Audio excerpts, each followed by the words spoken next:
అపోస్తలుడైన పౌలు గలతీయులకు వ్రాసిన పత్రిక 1వ అధ్యాయము. మనుష్యుల మూలముగానైనను ఏ మనుష్యుని వలననైననో కాక యేసుక్రీస్తు వలనను ఆయనను మృతులలో నుండి లేపిన తండ్రి అయిన దేవుని వలనను అపోస్తలుడుగా నియమింపబడిన పౌలను నేనును, నాతో కూడనున్న సహోదరులందరూ గలతీయలోనున్న సంఘములకు శుభమని చెప్పి వ్రాయునది. తండ్రి అయిన దేవుని నుండియు మన ప్రభువైన యేసుక్రీస్తు నుండియు మీకు కృపయు సమాధానమును కలుగునుగాక. మన తండ్రి అయిన దేవుని చిత్త ప్రకారము క్రీస్తు మనలను ప్రస్తుతపు దుష్టకాలములో నుండి విమోచింపవలనని మన పాపముల నిమిత్తము తన్ను తాను అప్పగించుకొనెను. దేవునికి యుగయుగములకు మహిమ కలుగునుగాక. ఆమేన్. క్రీస్తు కృపను బట్టి మిమ్మును పిలిచిన వానిని విడిచి భిన్నమైన సువార్త తట్టుకు మీరింత త్వరగా తిరిగిపోవుట చూడగా నాకాశ్చర్యమగుచున్నది. అది మరియొక సువార్త కాదు గాని క్రీస్తు సువార్తను చెరుపగోరి మిమ్మును కలవరపరచువారు కొందరున్నారు.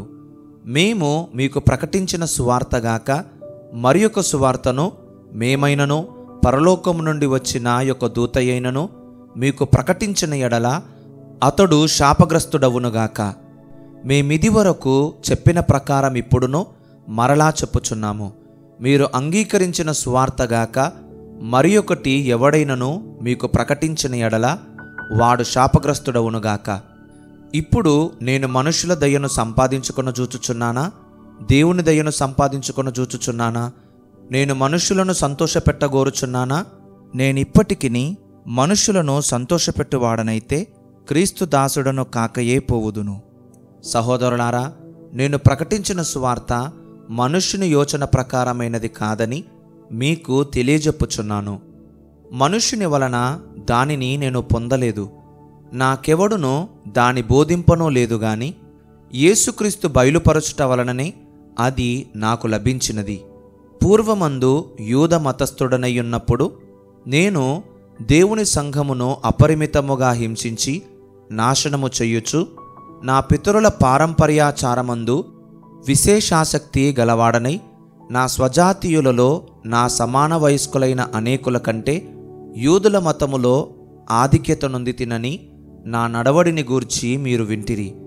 అయినను తల్లి గర్భమునందు పడినది మొదలుకొని నన్ను ప్రత్యేకపరచి తన కృపచేత నన్ను పిలిచిన దేవుడు నేను అన్యజనులలో తన కుమారుని ప్రకటింపవలనని ఆయనను నాయందు బయలుపరపననుగ్రహించినప్పుడు మనుష్య మాత్రులతో నేను సంప్రదింపలేదు.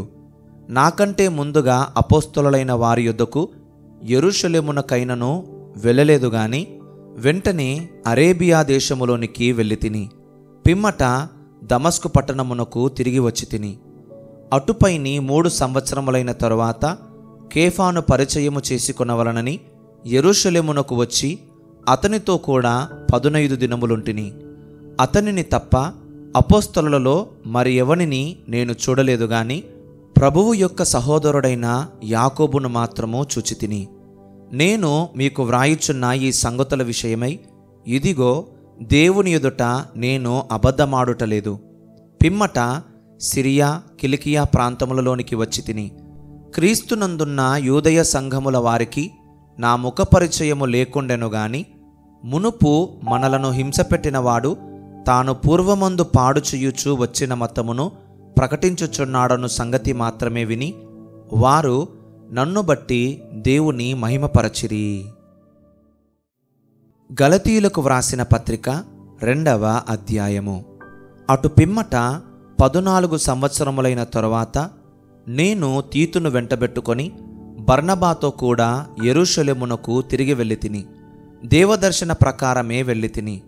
మరియు నా ప్రయాసము వ్యర్థమవునేమో లేక వ్యర్థమైపోయినదేమో అని నేను అన్యజనులలో ప్రకటించుచున్న సువార్తను వారికిని ప్రత్యేకముగా ఎన్నికైన వారికిని విశదపరచితిని.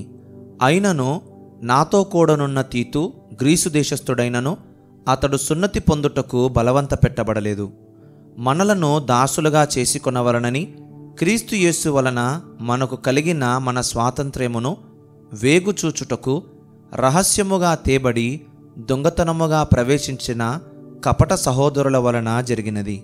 సువార్త సత్యము మీ మధ్యను నిలుచున్నట్లు మేము వారికి ఒక్క గడియ అయినను లోబడుటకు ఒప్పుకొనలేదు.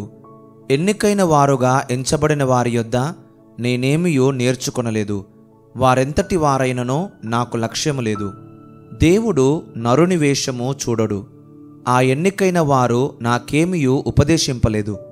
అయితే సున్నతి పొందిన వారికి బోధించుటకై సువార్త పేతురుకేలాగు అప్పగింపబడెనో అలాగు సున్నతి పొందని వారికి బోధించుటకై నాకప్పగింపబడనని వారు చూచినప్పుడు, అనగా సున్నతి పొందిన వారికి అపోస్తలుడవుటకు పేతురునకు సామర్థ్యము కలుగజేసిన వాడే అన్యజనులకు అపోస్తలుడవుటకు నాకును సామర్థ్యము కలుగజేసినని వారు గ్రహించినప్పుడు, స్తంభములుగా ఎంచబడిన యాకోబు, కేఫా, యోహాను అనువారు నాకు అనుగ్రహింపబడిన కృపను కనుగొని, మేము అన్యజనులకును తాము సున్నతి పొందిన వారికిని అపోస్తలులుగా ఉండవలనని చెప్పి తమతో పాలివారమన్నుటకు సూచనగా నాకును బర్నబాకును కుడి చేతిని ఇచ్చిరి.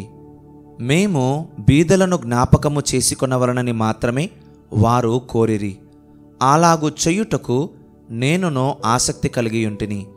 అయితే కేఫా అంతియొకయుకు వచ్చినప్పుడు అతడు అపరాధిగా తీర్చబడెను గనుక నేను ముఖాముఖిగా అతనిని ఎదిరించి తిని. ఏలయనగా యాకోబు నొద్ద నుండి కొందరు రాకమునుపు అతడు అన్యజనులతో భోజనము చేయుచుండెను. గాని వారు రాగానే సున్నతి పొందిన వారికి భయపడి వెనుక తీసి వేరైపోయెను. తక్కిన యూదులను అతనితో కలిసి మాయవేషము వేసుకొనిరి గనుక బర్నబా కూడా వారి వేషధారణము చేత మోసపోయెను. వారు సువార్త సత్యము చొప్పున క్రమముగా నడుచుకొనకపోవుట నేను చూచినప్పుడు అందరి ఎదుట కేఫాతో నేను చెప్పినదేమనగా, నీవు యూదుడవయుండుయు యూదుల వలె కాక అన్యజనుల వలనే ప్రవర్తించుచుండగా అన్యజనులు యూదుల వలె ప్రవర్తింపవలనని ఎందుకు బలవంతము చేయుచున్నావు? మనము జన్మము వలన యూదులమే గాని అన్యజనులలో చేరిన పాపులము కాము. మనుష్యుడు యేసుక్రీస్తునందలి విశ్వాసము వలననే గాని ధర్మశాస్త్ర సంబంధమైన క్రియల మూలమున నీతిమంతుడుగా తీర్చబడడని ఎరిగి మనమును ధర్మశాస్త్ర సంబంధమైన క్రియల మూలమునగాక క్రీస్తునందలి విశ్వాసము వలననే నీతిమంతులమని తీర్చబడుటకై యేసుక్రీస్తునందు విశ్వాసముంచియున్నాము. ధర్మశాస్త్ర సంబంధ క్రియల మూలమున ఏ శరీరియు నీతిమంతుడని తీర్చబడుడు గదా. కాగా మనము క్రీస్తునందు నీతిమంతులమని తీర్చబడుటకు వెదకుచుండగా మనము పాపులముగా కనబడిన ఎడల ఆ పక్షమందు క్రీస్తు పాపమునకు పరిచారకుడాయన? అట్లనరాదు. నేను పడగొట్టిన వాటిని మరలా కట్టిన ఎడల నన్ను నేనే అపరాధినిగా కనుపరచుకొందును గదా. నేనైతే దేవుని విషయమై జీవించు నిమిత్తము ధర్మశాస్త్రము వలన ధర్మశాస్త్రము విషయమై చచ్చినవాడనైతిని. నేను క్రీస్తుతో కూడా సిలువ వేయబడి ఉన్నాను. ఇకను జీవించువాడను నేను కాను, క్రీస్తే నా యందు జీవించుచున్నాడు. నేనిప్పుడు శరీరమందు జీవించుచున్న జీవితము నన్ను ప్రేమించి నా కొరకు తన్ను తాను అప్పగించుకొనిన దేవుని కుమారుని యందలి విశ్వాసము వలన జీవించుచున్నాను. నేను దేవుని కృపను నిరర్ధకము చెయ్యను. నీతి ధర్మశాస్త్రము వలననైతే ఆ పక్షమందు క్రీస్తు చనిపోయినది నిష్ప్రయోజనమే. గలతీయులకు వ్రాసిన పత్రిక 3వ అధ్యాయము. ఓ అవివేకులైన గలతీయులారా, మిమ్మును ఎవడు భ్రమపెట్టెను? సిలువ వేయబడిన వాడైనట్టుగా యేసుక్రీస్తు మీ కన్నుల ఎదుట ప్రదర్శింపబడెను గదా. ఇది మాత్రమే మీ వలన తెలిసికొనగోరుచున్నాను. ధర్మశాస్త్ర సంబంధ క్రియల వలన ఆత్మను పొందితిరా, లేక విశ్వాసముతో వినుట వలన పొందితిరా? మీరింత అవివేకులైతీరా. మొదట ఆత్మానుసారముగా ఆరంభించి ఇప్పుడు శరీరానుసారముగా పరిపూర్ణులగుదురా? వ్యర్థముగానే ఎన్ని కష్టములు అనుభవించితిరా? అది నిజముగా వ్యర్థముగునా? ఆత్మను మీకు అనుగ్రహించి మీలో అద్భుతములు చేయించువాడు ధర్మశాస్త్ర సంబంధ క్రియల వలన లేక విశ్వాసముతో వినుట వలన చేయించుచున్నాడు. అబ్రహాము దేవుని నమ్మెను, అది అతనికి నీతిగా ఎంచబడెను. కాబట్టి విశ్వాస సంబంధులే అబ్రహాము కుమారులని మీరు తెలిసికొనుడి. దేవుడు విశ్వాస మూలముగా అన్యజనులను నీతిమంతులుగా తీర్చునని లేఖనము ముందుగా చూచి, నీ యందు అన్యజనులందరూ ఆశీర్వదింపబడుదురు అని అబ్రహామునకు సువార్తను ముందుగా ప్రకటించెను. కాబట్టి విశ్వాస సంబంధులే విశ్వాసము గల అబ్రహాముతో కూడా ఆశీర్వదింపబడుదురు. ధర్మశాస్త్రము విధించిన క్రియలకు సంబంధులందరూ శాపమునకు లోనయ్యున్నారు. ఎందుకనగా ధర్మశాస్త్ర గ్రంథమందు వ్రాయబడిన విధులన్నీయు చెయ్యుటయందు నిలుకడగా ఉండని ప్రతివాడును శాపగ్రస్తుడు అని వ్రాయబడి ఉన్నది. ధర్మశాస్త్రము చేత ఎవడును దేవుని ఎదుట నీతిమంతుడని తీర్చబడడను సంగతి స్పష్టమే. ఏలయనగా నీతిమంతుడు విశ్వాసమూలముగా జీవించును. ధర్మశాస్త్రము విశ్వాస సంబంధమైనది కాదు గాని దాని విధులను ఆచరించువాడు వాటి వలననే జీవించును. ఆత్మను గుర్చిన వాగ్దానము విశ్వాసము వలన మనకు లభించునట్లు అబ్రహాము పొందిన ఆశీర్వచనము క్రీస్తు యేసు ద్వారా అన్యజనులకు కలుగుటకై క్రీస్తు మన కోసము శాపమై మనలను ధర్మశాస్త్రము యొక్క శాపము నుండి విమోచించెను. ఇందును గూర్చి మ్రాను మీద వ్రేలాడిన ప్రతివాడును శాపగ్రస్తుడు అని వ్రాయబడి ఉన్నది. సహోదరులారా, మనుష్యరీతిగా మాటలాడుచున్నాను. మనుషుడు చేసిన ఒడంబడిక అయినను స్థిరపడిన తరువాత ఎవడునో దాన్ని కొట్టివేయడు, దానితో మరేమియో కలుపడు. అబ్రహామునకును అతని సంతానమునకును వాగ్దానములు చేయబడెను. ఆయన అనేకులను గూర్చి అన్నట్టు నీ సంతానములకును అని చెప్పక ఒకని గూర్చి అన్నట్టే నీ సంతానమునకును అనెను. ఆ సంతానము క్రీస్తు. నేను చెప్పునదేమనగా 430 సంవత్సరములైన తరువాత వచ్చిన ధర్మశాస్త్రము వాగ్దానమును నిరర్ధకము చెయ్యునంతగా పూర్వమందు దేవుని చేత స్థిరపరచబడిన నిబంధనను కొట్టివేయదు. ఆ స్వాస్థ్యము ధర్మశాస్త్ర మూలముగా కలిగిన ఎడల ఇక వాగ్దాన మూలముగా కలిగినది కాదు. అయితే దేవుడు అబ్రహామునకు వాగ్దానము వలననే దానిని అనుగ్రహించను. అలాగైతే ధర్మశాస్త్రమెందుకు? ఎవనికి ఆ వాగ్దానము చేయబడనో ఆ సంతానము వచ్చు వరకు అది అతిక్రమములను బట్టి దానికి తరువాత ఇయ్యబడెను. అది మధ్యవర్తి చేత దేవదూతల ద్వారా నియమింపబడెను. మధ్యవర్తి యొక్కనికి మధ్యవర్తి కాడు గాని దేవుడొక్కడే. ధర్మశాస్త్రము దేవుని వాగ్దానములకు విరోధమైనదా? అట్లనరాదు.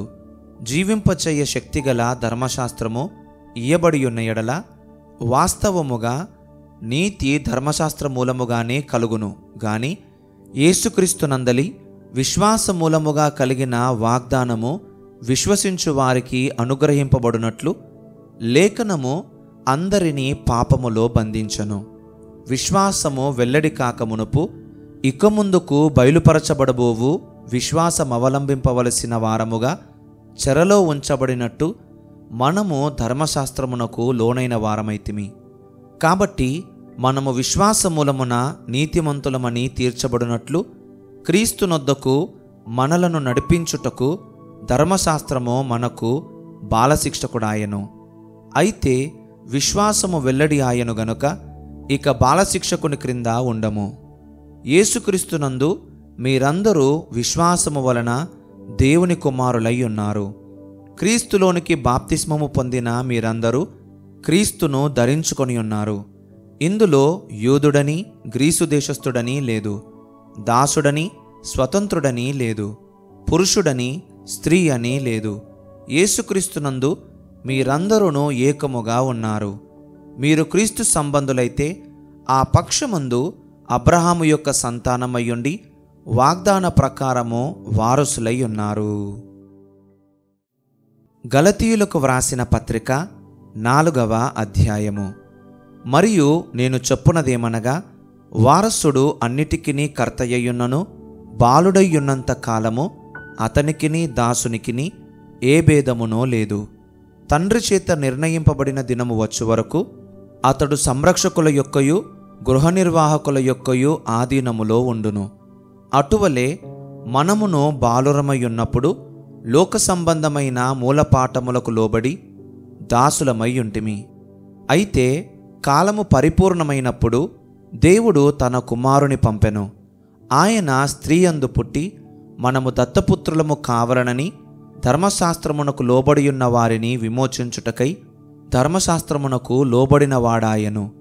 మరియు మీరు కుమారులయ్యున్నందున నాయనా తండ్రి అని ముర్రపెట్టు తన కుమారుని ఆత్మను దేవుడు మన హృదయములలోనికి పంపెను. కాబట్టి నీవిక దాసుడవు కావు, కుమారుడవే. కుమారుడవైతే దేవుని ద్వారా వారసుడవు. ఆ కాలమందైతే మీరు దేవుని ఎరుగని వారై నిజమునకు దేవుళ్ళు కాని వారికి దాసులయ్యుంటిరి గాని, ఇప్పుడు మీరు దేవునిని ఎరిగిన వారును మరి విశేషముగా దేవుని చేత ఎరుగబడిన వారునై ఉన్నారు. గనుక బలహీనమైనవియు నిష్ప్రయోజనమైనవియునైనా మూలపాఠముల తట్టు మరలా తిరుగనేలా? మునుపటి వలె మరలా వాటికి దాసులై ఉండగోరనేలా? మీరు దినములను మాసములను ఉత్సవకాలములను సంవత్సరములను ఆచరించుచున్నారు. మీ విషయమై నేను పడిన కష్టము వ్యర్థమైపోవునేమో అని మిమ్మును గూర్చి భయపడుచున్నాను. సహోదరులారా, నేను మీ వంటి వాడనైతిని గనుక మీరును నా వంటి వారు కావాలనని మిమ్మును వేడుకొనుచున్నాను. మీరు నాకు అన్యాయము చేయలేదు.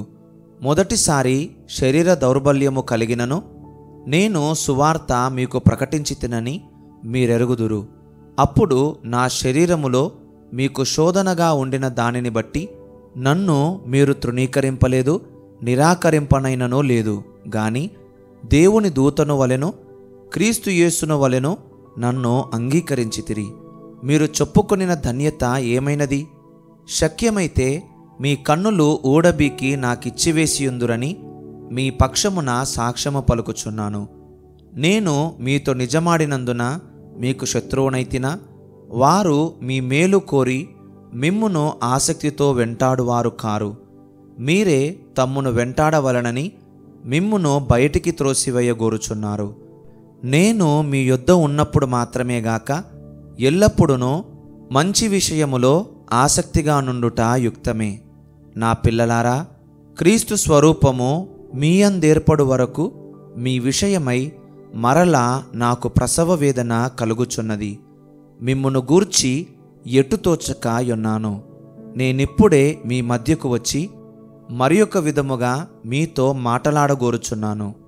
ధర్మశాస్త్రమునకు లోబడియుండగోరు వారలారా, మీరు ధర్మశాస్త్రము వినుటలేదా? నాతో చెప్పుడి. దాసి వలన ఒకడును స్వతంత్రురాలి వలన ఒకడును 2 కుమారులు అబ్రాహామునకు కలిగిరని వ్రాయబడి ఉన్నది గదా. అయినను దాసి వలన పుట్టినవాడు శరీర ప్రకారము పుట్టెను, స్వతంత్రురాలి వలన పుట్టినవాడు వాగ్దానమును బట్టి పుట్టెను. ఈ సంగతులు అలంకార రూపకముగా చెప్పబడి ఉన్నవి. ఈ స్త్రీలు 2 నిబంధనలై ఉన్నారు. వాటిలో ఒకటి సీనాయి కొండ సంబంధమైనదై దాస్యములో ఉండుటకు పిల్లలు కనును. ఇది హాగరు. ఈ హాగరు అనునది అరేబియా దేశములో ఉన్న సీనాయి కొండయే. ప్రస్తుతమందున్న యెరూషలేము దాని పిల్లలతో కూడా దాస్యమందున్నది గనుక ఆ నిబంధన దానికి దీటయ్యున్నది. అయితే పైనున్న యెరూషలేము స్వతంత్రముగా ఉన్నది. అది మనకు తల్లి. ఇందుకు కనని గొడ్రాలా సంతోషించుము. ప్రసవ వేదన పడని దాన బిగ్గరగా కేకలు వేయుము. ఏలయనగా పెనిమిటి గల దాని పిల్లల కంటే పెనిమిటి లేని దాని పిల్లలు ఎక్కువ మంది ఉన్నారు అని వ్రాయబడి ఉన్నది. సహోదరులారా, మనమును ఇస్సాకు వలె వాగ్దానమును బట్టి పుట్టిన కుమారులమై ఉన్నాము. అప్పుడు శరీరమును బట్టి పుట్టినవాడు ఆత్మను బట్టి పుట్టిన వానిని ఏలాగు హింస పెట్టెనో ఇప్పుడునో అలాగే జరుగుచున్నది. ఇందును గూర్చి లేఖనమేమి చెప్పుచున్నది? దాసిని దాని కుమారుని వెళ్ళగొట్టుము. దాసి కుమారుడు స్వతంత్రురాలి కుమారునితో పాటు వారసుడై ఉండడు. కాగా సహోదరులారా, మనము స్వతంత్రురాలి కుమారులమే గాని దాసి కుమారులము కాము. గలతీయులకు వ్రాసిన పత్రిక 5వ అధ్యాయము. ఈ స్వాతంత్ర్యము అనుగ్రహించి క్రీస్తు మనలను స్వతంత్రులనుగా చేసియున్నాడు. కాబట్టి మీరు స్థిరముగా నిలిచి మరలా దాస్యమును కాడి క్రింద చిక్కుకొనకుడి. చూడుడి, మీరు సున్నతి పొందిన ఎడల క్రీస్తు వలన మీకు ప్రయోజనమేమియో కలుగదని పౌలను నేను మీతో చెప్పుచున్నాను. ధర్మశాస్త్రము యావత్తు ఆచరింపబద్ధుడయ్యున్నాడని సున్నతి పొందిన ప్రతి మనుష్యునికి నేను మరలా దృఢముగా చెప్పుచున్నాను. మీలో ధర్మశాస్త్రము వలన నీతిమంతులని తీర్చబడు వారెవరో వారు క్రీస్తులో నుండి బొత్తిగా వేరు చేయబడి ఉన్నారు, కృపలో నుండి తొలగిపోయి ఉన్నారు. ఏలయనగా మనము విశ్వాసము గలవారమై నీతి కలుగునను నిరీక్షణ సఫలమగునని ఆత్మ ద్వారా ఎదురుచూచుచున్నాము. యేసుక్రీస్తునందుండు వారికి సున్నతి పొందుటయందేమీయూ లేదు, పొందకపోవుటయందేమీయూ లేదు, గాని ప్రేమ వలన కార్యసాధకమగు విశ్వాసమే ప్రయోజనకరమగును. మీరు బాగుగా పరుగెత్తుచుంటిరి. సత్యమునకు విధేయులు కాకుండా మిమ్మును ఎవడు అడ్డగించెను? ఈ ప్రేరేపణ మిమ్మును పిలుచుచున్న వాని వలన కలుగలేదు. పులిసిన పిండి కొంచెమైనను ముద్ద అంతయు పులియ చెయ్యును.